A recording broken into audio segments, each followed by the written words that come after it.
Hi everyone. It's that time of year when I have to start thinking about putting my equipment away for long storage. It's the end of November. I'm not going to be using my excavator, my skid steer, or my zero-turn mower anymore, so I need to prep those pieces of equipment for long-term storage in an unheated building. So in order to do that, I go through a few things that I do. I just wanted to share those with you. Maybe if you can take away a few tips if this is your first season for putting equipment away, and then maybe that'll help you with your equipment. So let's just get started.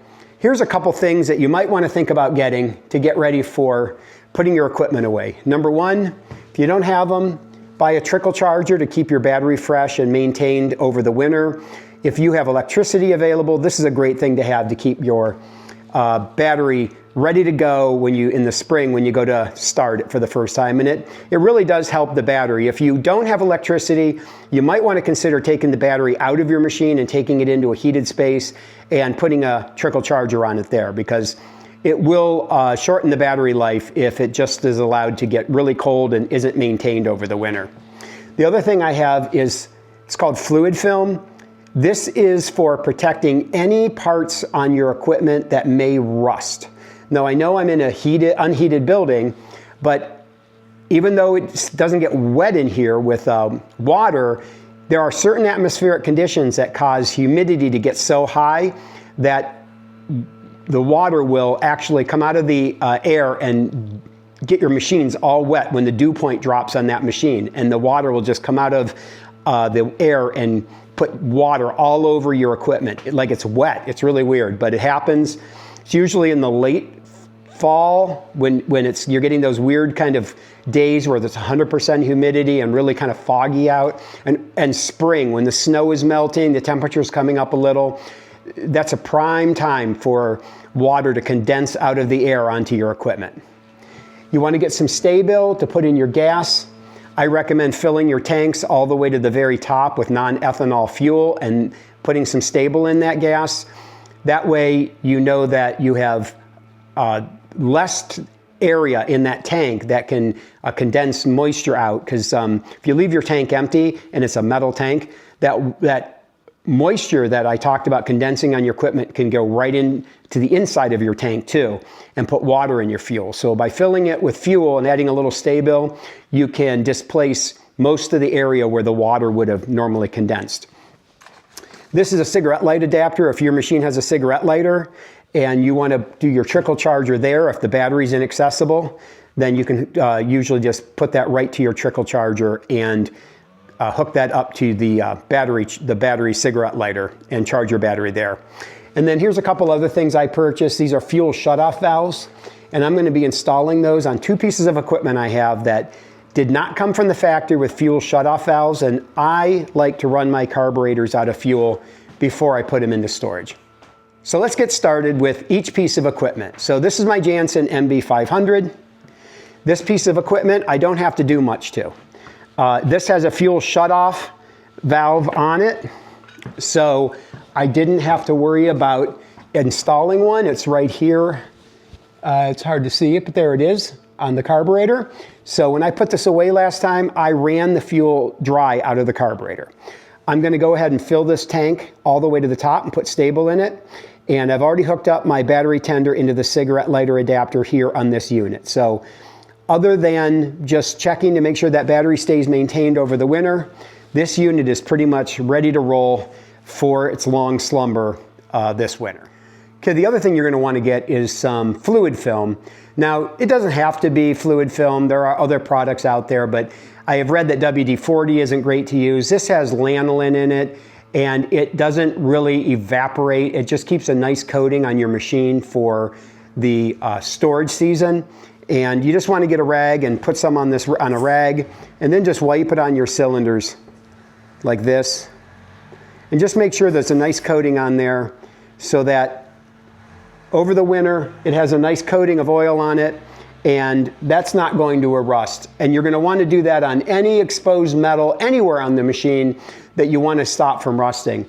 And by the way, this is also good for putting on your snow blower blades, and it helps to keep the snow from sticking on those. So it's a good all-around product, but you use whatever you want, but this is what I use.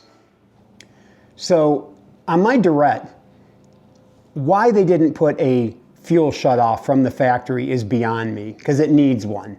But they didn't put one on. But it's a fairly simple thing to add. So I'm going to go ahead and do that right now and show you how easy it is. Basically, you just need to determine what size fuel line you have. And I know that this is a 5/16 inch line because it says it right on the fuel filter. And that's a good way to find out how big that line is. And what I like to do, I'm going to put it in right here. The order of operations is fuel tank, fuel filter, carburetor. So if you're going to put a fuel shutoff, right here is the ideal place to put it. So I'm going to put it here. I like to take a pair of vice grips and go ahead and squeeze the line closed. I know they sell special pliers to do this that you can buy, but this seems to work fine for me. And then I'll just go ahead and cut that line, have a rag available, and just in case there's a little bit of a mess. These fuel shutoffs have arrows on them to show you which way the flow should go. So you can see there's an arrow right here that shows the flow. So you want to make sure you get that in the proper orientation. But we'll go ahead and I think I'm going to put it in about right there. That looks like a decent place to put it. So we'll just go ahead and cut this line.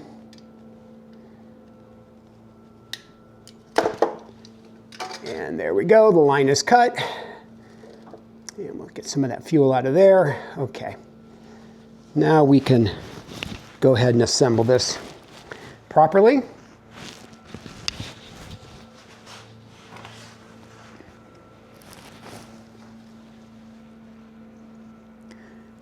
So the fuel is going to flow to the carburetor this way, so we just want to make sure we put a clamp on here.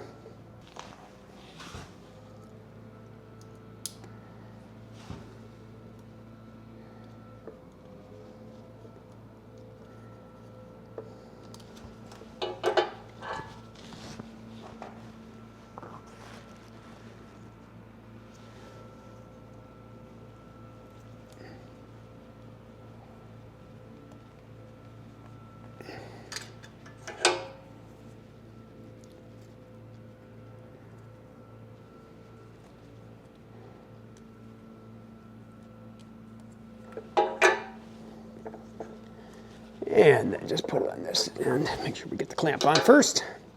It's easy to forget that, and then you have to go back and do it again. So I've done that many times.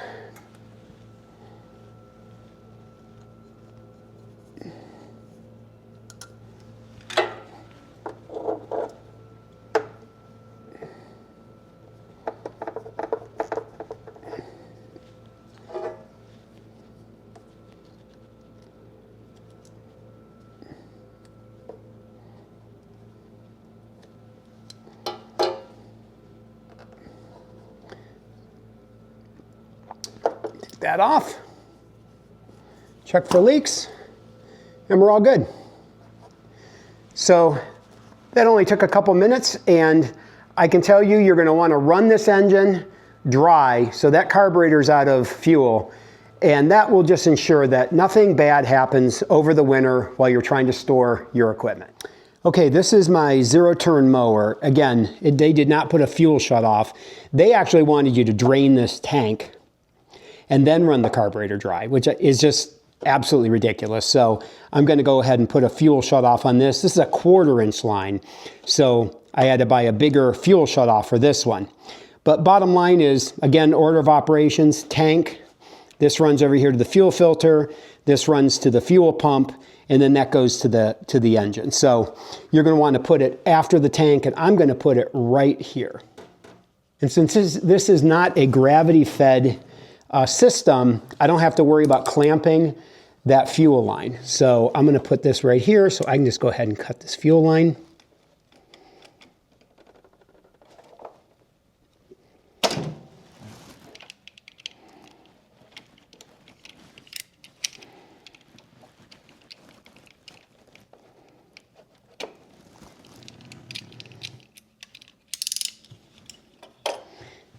And then get my 1/4 inch fuel shut off.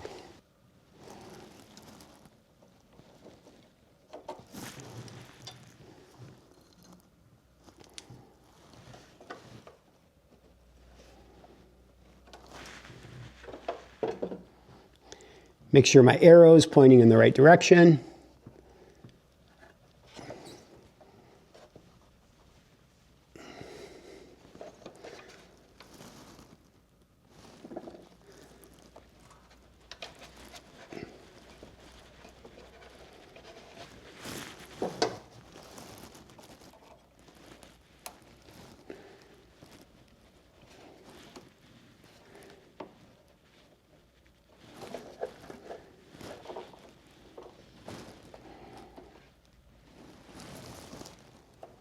There we go.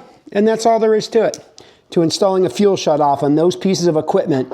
Every really gasoline engine you have should have a fuel shutoff on it so that you can run the carburetor dry before you put it away for the winter. So you see how easy this is. So go ahead and order these from Amazon. They're nice and cheap.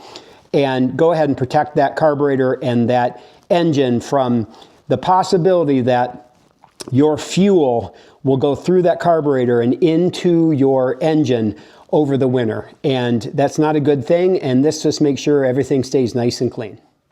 Well, that pretty much does it for today. Just wanted to show you what I do to my equipment to get everything ready to be put into storage for long term. The last thing I want to show you though is I run a fan in my barn. If you have electricity, I have read that just the air coming out of that fan might be enough in the spring and the fall, if you get those atmospheric conditions where there's a lot of humidity, to just break up that air and keep it moving, and that will stop that humidity from coming out of the air and condensing on your equipment. The other thing is I like to save packaging from boxes and things I get, so it's great to have kneeling pads. I just thought I'd throw that out there because I hate kneeling on hard floors and gravel, and that came out of some piece of furniture I think we ordered. So it's always nice to have a kneeling pad so that you're not getting your pants and you're not scuffing your knees up on rocks and things like that. But I think the equipment is pretty much ready for storage. I have to run the fuel out of this one yet and this one, but that's about it. And then they're going to be ready to go to bed. Battery charger tenders are on both of these pieces of equipment. I have to add it to this one, and then we can call it a day. Now, if you have a diesel engine, you might want to put some anti-gelling in the fuel if it gets really cold where you are, but do not drain the car. Well, they don't have carburetors because they're diesel engines, so don't run the fuel out of your diesel engine. It needs to stay in there because you don't want to run a diesel engine dry of fuel. Sometimes it requires a lot of priming to get it running again. So, well, that's all for today. If you enjoy this channel, please like and subscribe. And until next time, this is Jeff with the Jeffscavator channel. And are you digging or are you filling?